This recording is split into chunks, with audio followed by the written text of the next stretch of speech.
Dari mana sebenarnya ijazah yang digunakan Trisal Tahir dalam pencalonannya? Pada pertanyaan utama, bagaimana Mahkamah Konstitusi akan memutuskan perkara ini? Apakah ketidakterpenuhan syarat calon dalam kasus ini hanya persoalan administratif yang bisa dikompromikan? Atau sebaliknya, ini adalah pelanggaran serius yang mencederai integritas pemilu? Dan jika Anda adalah hakim MK, apakah Anda akan tetap meloloskan seorang calon kepala daerah yang menggunakan dokumen yang keabsahannya diragukan? Kami ingin mendengar pendapat kalian.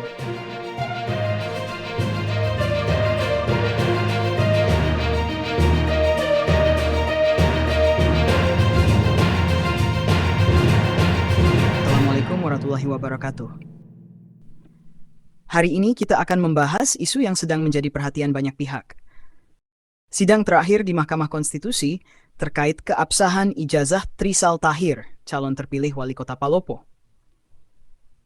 Persoalan ini bukan sekadar soal dokumen, tetapi menyangkut integritas pemilu dan kepercayaan publik terhadap sistem yang seharusnya memastikan bahwa hanya kandidat dengan kelayakan administrasi yang bisa maju.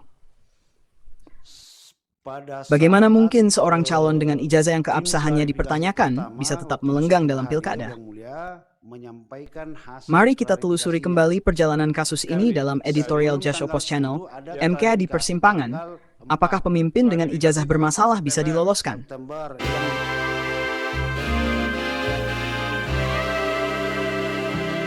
Semua bermula ketika KPU Palopo menyatakan Trisal Tahir tidak memenuhi syarat karena ditemukan kejanggalan pada ijazahnya. Hasil verifikasi menunjukkan bahwa blanko ijazah yang dimilikinya berbeda dengan blanko resmi PKBM Yusha tahun ajaran 2015-2016. Kecurigaan semakin menguat ketika Suku Dinas Pendidikan Jakarta Utara tidak menemukan nama Trisal Tahir dalam arsip digital ijazah PKBM Yusha. Dengan kata lain, ijazah tersebut tidak terdaftar dalam sistem resmi.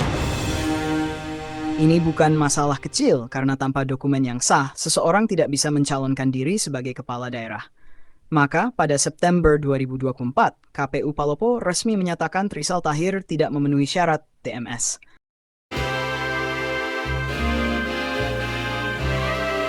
Namun, cerita tidak berhenti di situ. Kuasa hukum Trisal Tahir mengajukan gugatan ke Bawaslu yang kemudian mengeluarkan rekomendasi agar KPU melakukan klarifikasi ulang. KPU dan Bawaslu pun mengonfirmasi langsung kepada Kepala PKBM Yusha melalui daring. Disinilah muncul kejanggalan baru.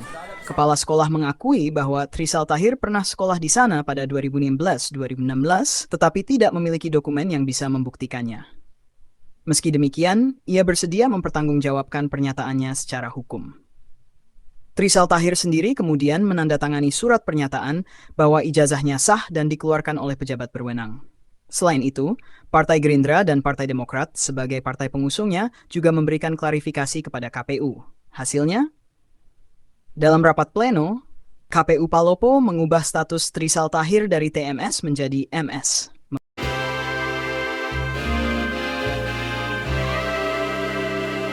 Memutuskan 1. Mengabulkan pengaduan pengadu 1 dalam perkara nomor 287-PKE-DKPP-11-11 untuk seluruhnya. 2. Menjatuhkan sanksi pemberhentian tetap kepada teradu 1 Irwandi Jumadin dalam perkara nomor 287-PKE. DKPP akhirnya memberhentikan 3 komisioner KPU Palopo dan memberikan peringatan kepada 2 komisioner Bawaslu Palopo. Alasannya, mereka dianggap bertanggung jawab atas lolosnya Trisal Tahir dalam pilkada, meskipun ia telah ditetapkan sebagai tersangka oleh Polres Palopo atas dugaan penggunaan dokumen palsu. Yang lebih mencengangkan, kasus ini akhirnya dinyatakan daluarsa karena Trisal Tahir dan 3 komisioner KPU yang menjadi tersangka tidak pernah ditemukan hingga batas waktu penuntutan habis.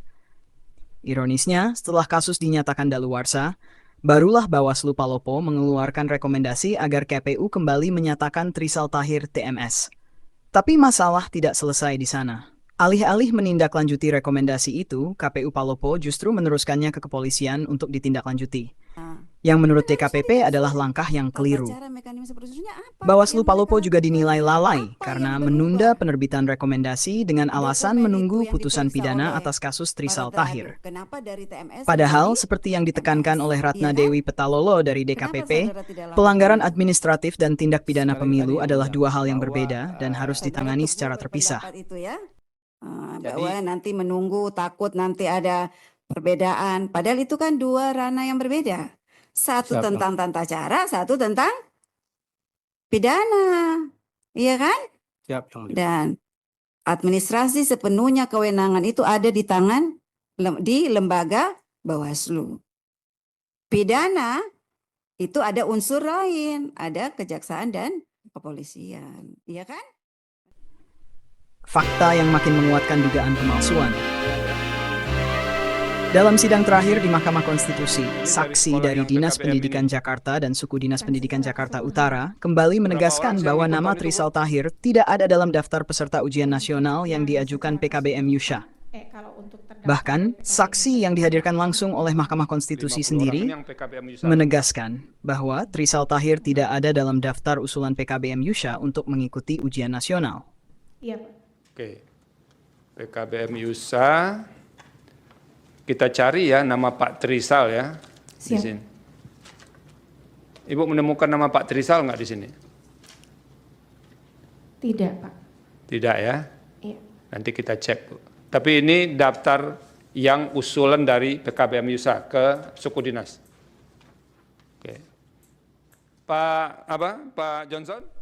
Bapak merasa ini usulan Jadi, dari tempat dari mana? mana sebenarnya ijazah yang digunakan Trisal Tahir dalam pencalonannya? Kita sampai pada pertanyaan utama. Bagaimana Mahkamah Konstitusi akan memutuskan perkara ini? Apakah ketidakterpenuhan syarat calon dalam kasus ini hanya persoalan administratif yang bisa dikompromikan? Atau sebaliknya, ini adalah pelanggaran serius yang mencederai integritas pemilu? Dan jika Anda adalah hakim MK, apakah Anda akan tetap meloloskan seorang calon kepala daerah yang menggunakan dokumen yang keabsahannya diragukan? Kami ingin mendengar pendapat kalian. Tulis komentar di bawah dan mari kita diskusikan bersama. Jangan lupa like, share, dan subscribe agar kita bisa terus mengawal isu-isu penting seperti ini. Wassalamualaikum warahmatullahi wabarakatuh.